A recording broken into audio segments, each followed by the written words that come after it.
Então, para quem está assistindo esse encontro sobre os 4 níveis de escuta da teoria AU, ele faz parte da comunidade Cuidadoria, que é uma comunidade de prática, de experiência, onde a gente traz diversos temas que para nós têm significado e né, não servem só na prateleira, né, só no livro, a gente quer trazer aqui para o espaço de prática, de conversa, de discussão. E aí a gente está iniciando, então, esse ciclo de teoria AU, que é uma teoria que já vem acompanhando aí a comunidade faz alguns anos aí. Até algumas pessoas que estão aqui no encontro comentaram, né, que participaram do Hub. Então, a gente já fez 2 hubs de teoria AU, onde a gente pega as práticas e faz elas de forma colaborativa, né? Um conversa com o outro e a gente se reúne, discute. Então, esse é mais um movimento aí. Esse vai ser o nosso ciclo. Então, hoje a gente começando aí com praticando os 4 níveis de escuta. Depois a gente, no dia 16/5, aprender pelo futuro que emerge, que é a base da teoria AU, né? Como que a gente aprende com o futuro que ele ainda não é claro, mas que ele já está emergindo, como que a gente aprende com ele. A gente vai ter uma outra prática no escutatória, que é a prática de clínica de caso, que é o principal, digamos, é uma das principais ferramentas de escuta da teoria AU, então voltem para esse dia também, que vai ser bem legal, que a clínica de caso é bem profunda, assim, a gente consegue entrar nesses níveis todos, né, de escuta e de profundidade, e depois o que precisamos deixar ir. Então, esse é um pouco do ciclo do que vai acontecer aí nos próximos 2 meses. O criador da teoria AU é o Otto Scharmer. Eu não vou me alongar muito aqui para falar sobre ele, né? Mas ele traz muito essa perspectiva dessa irresponsabilidade organizada que a gente vive, que é um pouco do que eu estava falando, né? Sobre a escuta, ela não está presente nos espaços, né? E ela não está presente, não é nem só nesse lugar relacional, assim, eu com uma outra pessoa, eu com a minha mãe, eu com meu patrão, não é nem só nessas relações assim mais diretas que a gente vive, mas mas num lugar mais amplo mesmo, a forma que a gente está tomando decisão, a forma que a gente lida com os nossos problemas sociais, ambientais, etc., partem desse lugar de falta de atenção plena mesmo sobre o que é a realidade, o que as pessoas estão buscando, querendo, né? Em uma falta de escuta do outro mesmo. E ele traz também que a escuta é uma habilidade muito, muito subestimada, né? Muito subestimada. Ela é uma das mais importantes, se não a mais importante. E poucas pessoas hoje, inclusive em cargos de liderança, estão de fato treinando a sua escuta, né? Prestando atenção na sua escuta. Então, a teoria AU, ela é uma estrutura para enxergar esse ponto cego, né? Que ponto cego é esse, né? De atenção, que a gente não está prestando atenção. Esse como eu presto atenção é o nosso ponto cego, que é o que a gente nunca está analisando, né? A gente está analisando o que o outro disse, o que eu disse, mas não como eu, em que estado eu estou quando o outro fala alguma coisa.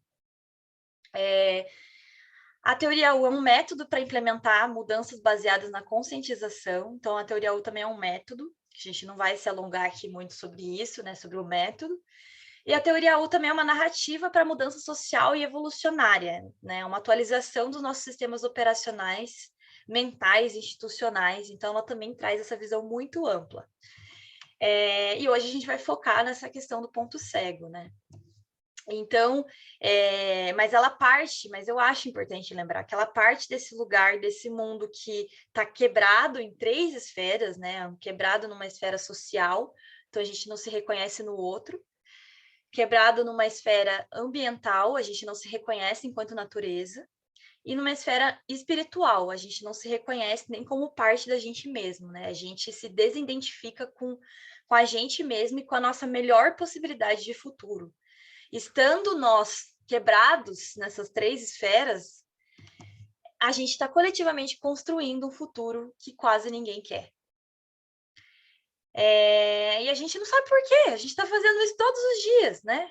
Cada vez mais tem desigualdade, as mudanças climáticas continuam acontecendo e a gente continua, né, construindo esse futuro que ninguém quer. E aí que ele chega nessa questão desse ponto cego mesmo. Então, existem os comportamentos visíveis, né? Existe a pessoa que se repete, que fala a mesma história sempre, que, né, que tá... existe a pessoa que está sempre irritada, existe o que a gente consegue ver. São essas coisas que a gente consegue ver, os comportamentos das pessoas que nos desagradam, que nos agradam, enfim, que a gente tem uma série de juízos de valor. Existem estruturas embaixo desses pensamentos, né? Coisas que estruturaram esses comportamentos aparecerem. Existem paradigmas de pensamento mesmo, coisas que formularam a nossa sociedade e que a partir disso as pessoas se comportam dessa forma. E existe a fonte, que é o lugar interior da onde as pessoas operam, né? Que é onde, que tipo de atenção elas estão exercendo, da onde elas estão partindo para interagir com o mundo, para perceber o mundo.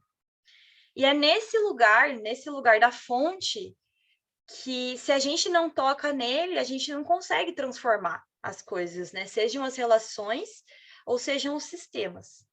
Então, é esse lugar muito profundo mesmo de da onde eu opero, que, né, quando eu estou vivendo a minha vida, de que lugar eu estou operando. Então, aqui só para vocês, né, saberem, reconhecerem, também não é o nosso foco de hoje, né? Então, esse aqui é um pouco do método, né, da teoria U. E aí ele traz no centro esse abrir a mente, abrir o coração e abrir a vontade, né, para a gente conseguir atravessar. É como se a gente tivesse que dar um salto. E para dar esse salto, a gente precisa saber qual que é o caminho. Então, a teoria U é esse caminho de aprofundamento para a gente conseguir ir para um outro lugar, né? Um lugar que faça mais sentido.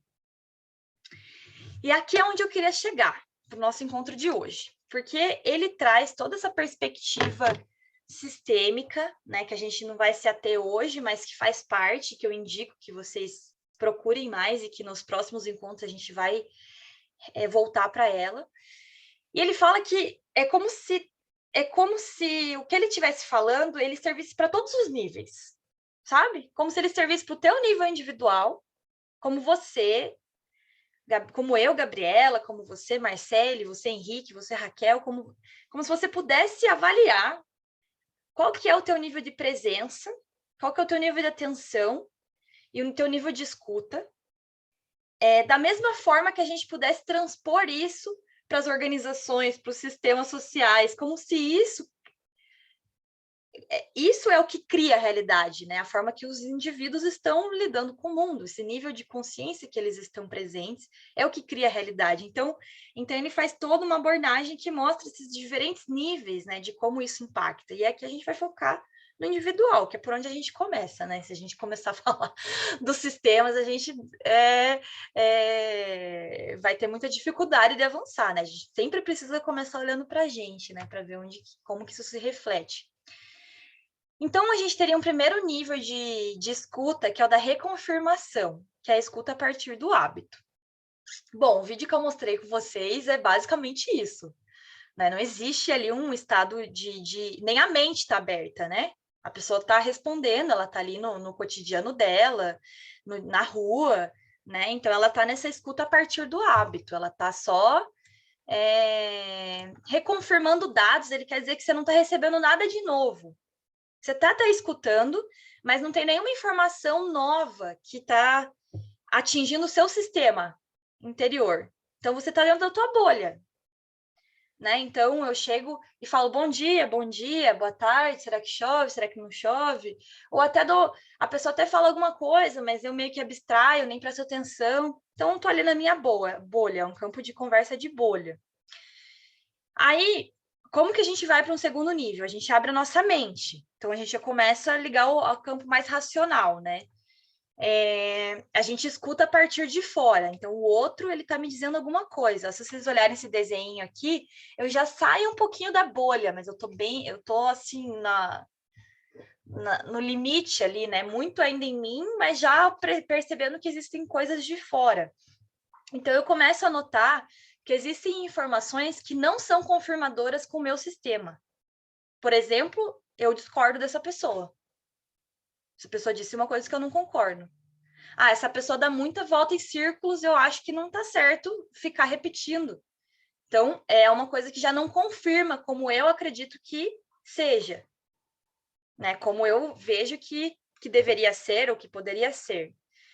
No campo da conversa, a gente entra num estado de debate. Então, é nesse estado aqui da escuta factual que a gente entra num campo de ideias. Ah, eu concordo com isso, eu não concordo com aquilo. Ah, isso, aquilo, a minha visão é essa, tal, a minha visão é essa. Então, a gente entra num lugar de debate, né? Onde principal a questão são os fatos, a razão. E aqui, quando ele fala factual, não significa necessariamente que a pessoa está lidando com um nível assim, de ciência, né? Fatos como verdades. Ela está no nível racional, mas ela pode estar usando de fatos que são inverdades, entendeu? Mas ela está usando desse raciocínio lógico de que o que ela está apresentando é um fato e é real para o outro. E é real, né? E tinha que ser verdadeiro para outra pessoa, não no sentido de é fato porque é verdadeiro, né? A pessoa aqui ela só está falando que é verdade. Não é isso, né? É nesse sentido do debate mesmo, que não necessariamente são verdades, né? Isso é muito mais subjetivo, o que é verdade e o que não é, né? Nesse sentido. E aí a gente, para ir para um terceiro nível, a gente abre, além de abrir a mente, porque a gente não consegue avançar muito na relação com o outro, né? Se eu só fico assim, concordo, discordo, se eu só fico nessa relação, eu não consigo me colocar no lugar da outra pessoa. Então, o terceiro nível é quando, além de ter a minha mente aberta, eu abro meu coração e eu começo a não só perceber assim o que eu concordo ou discordo, mas como será que é viver a vida dessa outra pessoa? Como será que é pensar desse jeito? Então, eu busco fazer um exercício de ir até né, de ir no encontro do outro. E ver através dos olhos dessa outra pessoa. Então, a gente começa numa escuta mais reflexiva. Mas será? Mas como que é isso, né? Como que será que ela chega nesse ponto? O que será que levou ela a fazer isso? Então, é um campo do que eles chamam que é o campo do diálogo. E até aqui, eu até acho que, por mais que você nunca viu isso sistematizado, não é nada que você não consiga visualizar, assim, né, no teu dia a dia, isso acontecendo, porque isso daqui também ele é muito didático, né? É mais didático, isso daqui é tudo junto misturado, aquela coisa, né? A gente bota no sistematizado para conseguir entender melhor. Mas aí a teoria U ela avança para o quarto estado, que é o generativo, que é a escuta a partir do campo. Além da coração aberto, a gente abre também a vontade, que a gente dá espaço para algo novo acontecer.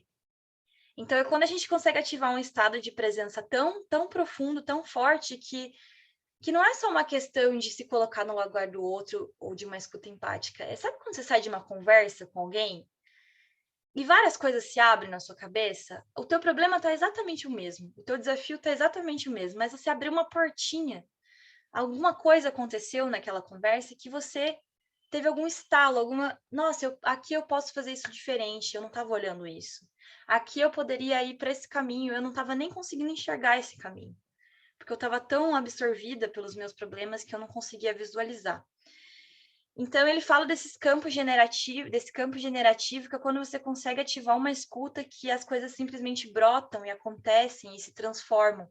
E é quando a gente consegue ativar a nossa melhor possibilidade de futuro.